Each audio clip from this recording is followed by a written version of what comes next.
이번에 다녀왔던 캄보디아 선교 여행은 저의 신앙생활 가운데 참여했던 두 번째 여행이었습니다. 6년 전 애리조나주에 살고 있는 네이티브 아메리칸, 즉 흔히 말하는 인디안 선교가 첫 번째 선교 여행이었고 이번이 두 번째였습니다. 선교 가기로 마음먹고 선교팀과 함께 선교 훈련을 받고 준비하면서 해외 선교지를 방문한다는 설레임이 많았지만 저의 육신적 체력이 좋지 않아 그 부분을 놓고 많이 기도했습니다. 더군다나 선교 일정 2달 전부터 시작해서 쉴 새 없이 나오던 기침은 선교를 바로 앞에 놓고도 멈추지 않아 많은 걱정을 하게 했습니다. 감사하게도 선교지에서 기침이 멈춰지는 은혜를 받았습니다. 이번 선교지 방문으로 저에게는 두 가지 장면이 잊혀질 수 없는 장면으로 제 마음 깊은 곳에 자리 잡았습니다. 첫 번째로는 오래전에 단신으로 선교사로 헌신하시고 지금까지 캄보디아의 영혼들을 섬기고 계시는 에스더 선교사님의 삶의 모습이었습니다. 한 알의 밀알이 그 땅에 떨어져 썩음으로 인하여 그곳에 새로운 생명들이 태어났으며 또한 그 태어난 생명들이 또 하나의 밀알로 기꺼이 썩어가는 하나님의 역사를 보게 하셨습니다. 140년 전 서양 선교사님이란 밀알들이 저희의 모국 땅의 썩음으로 인하여 대한민국이란 땅이 생명의 땅으로 변하였듯이 캄보디아 땅에도 동일하게 역사하시는 하나님을 보게 하셨습니다. 우리와 같은 복음의 빚진 자들이 그 복음의 황무지에 예수 그리스도를 뿌리게 하시는 하나님을 찬양하지 않을 수 없었습니다. 저는 비록 선교사로서 부름을 받지 않았고 선교지라 칭할 수 없는 곳에 살아가지만 제가 속해 있는 가정에서 그리고 교회에서 썩어질 수 있는 한 알의 밀알로 살아가리라는 결단을 해봅니다. 또 한 가지의 장면은 예배의 장면이었습니다. 그곳에서 캄보디아 현지인들과 함께 드리는 예배는 계시록에서 그려주시던 그 장면 그대로였던 것 같았습니다. 현지인들은 현지어로 저희들은 한국어로 찬양하였던 모습들은 우리가 가야 할 최종 목적지이며 온전한 하나님의 통치만이 있는 새하늘과 새 땅, 바로 그곳에서 펼쳐지는 만국 열방이 함께하는 예배의 광경이었습니다. 막연했던 천국의 추상화가 이제는 사진으로 찍힌 듯한 선명한 천국의 풍경화로 저의 기억 속에 오래 남아있으리라 확신합니다. 이번 선교여행을 허락하신 하나님께 영광 올려드리며 함께 수고하고 헌신하셨던 모든 선교 팀원들과 리더들께 감사드립니다.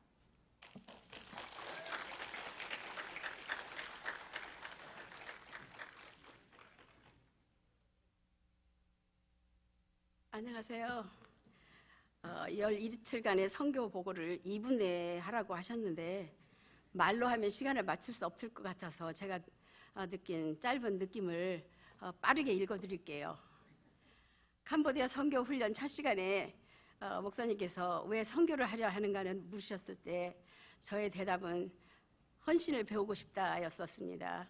캄보디아에 도착했을 때는 한밤중이었는데 마중 나오신 선교사님들의 저희들이 가지고 가는 그 무거운 여러 가지 모양의 가방들을 이리저리 옮기시면서 노동하는 모습을 보면서 헌신을 느꼈어요.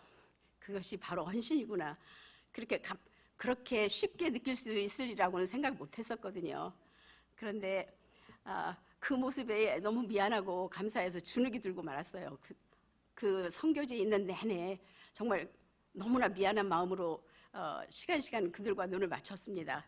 그런데 시작한 첫날부터 정대성 목사님의 인도로 아침에는 디보션, 저녁에는 디브리핑으로 좋으신 하나님을 경험하도록 저희들에게 영적 점검과 무장을 하도록 하셨고요.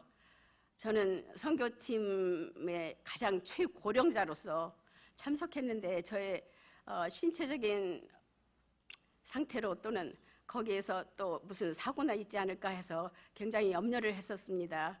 그런데 거기에 참가한 젊고 담대한 선교의 전사들이 많이 있었어요. 그래서 그분들을 따라가면서 저는 그냥 뒤따라갔는데도 그 일정들을 하나도 낙오됨이 없이 따라갈 수 있어서 감사했고요.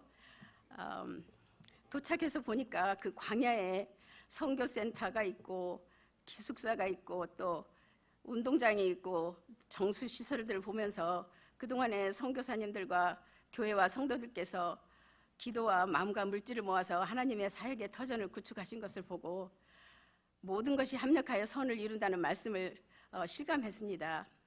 또 학교를 통해서 사람들이 어린이들이 양육되고 있는 것을 본 증인이 되기도 했고요.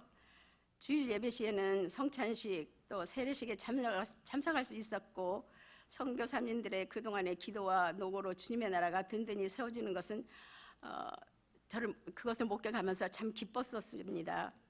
계획된 일정으로 학교 어린이 운동회 또 크래프팅 축구전도 대학 방문 등으로 가는 곳마다 하나님의 은혜와 하나님의 열심히 하나님의 뜻을 이루어가는 것을 알게 되었습니다. 그곳에서 그 주민의 집에서 1일 민박을 하게 되었는데 소박한 그곳 사람들의 사랑도 체험할 수 있었습니다.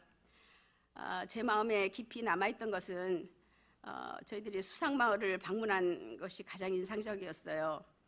소속도 보호자도 없는 국적이 없는 사람들이라고 그래요. 그 모습에서 주님을 만나기 전에 저의 모습을 보았습니다. 그 열악하고 비위생적이고 어두운 환경이 아니라 소망이 없다는 것이 저의 안타까움이었지요.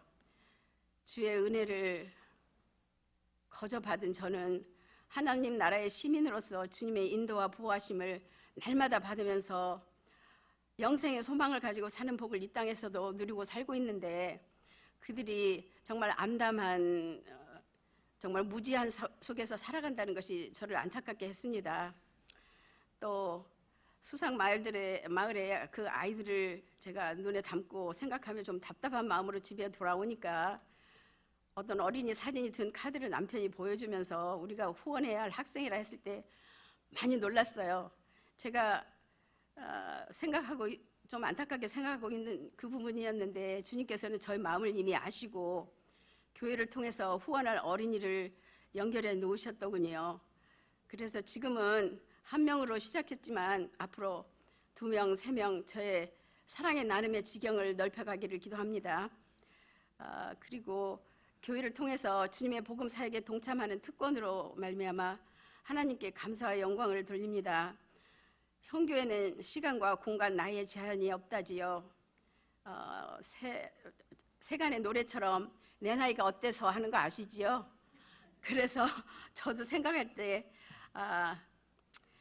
기도하고 선교하기 딱 좋은 제 나이 정말 많이 먹었거든요. 그런데 그 생각하면서 감사했습니다. 이렇게 해외 선교 여행을 통해서 제가 하나님의 은혜를 체험하고 신앙생활이 더욱 풍요롭게 되기를 기도해 주시고 격려해 주신 교회와 여러분께 감사드립니다. 감사합니다.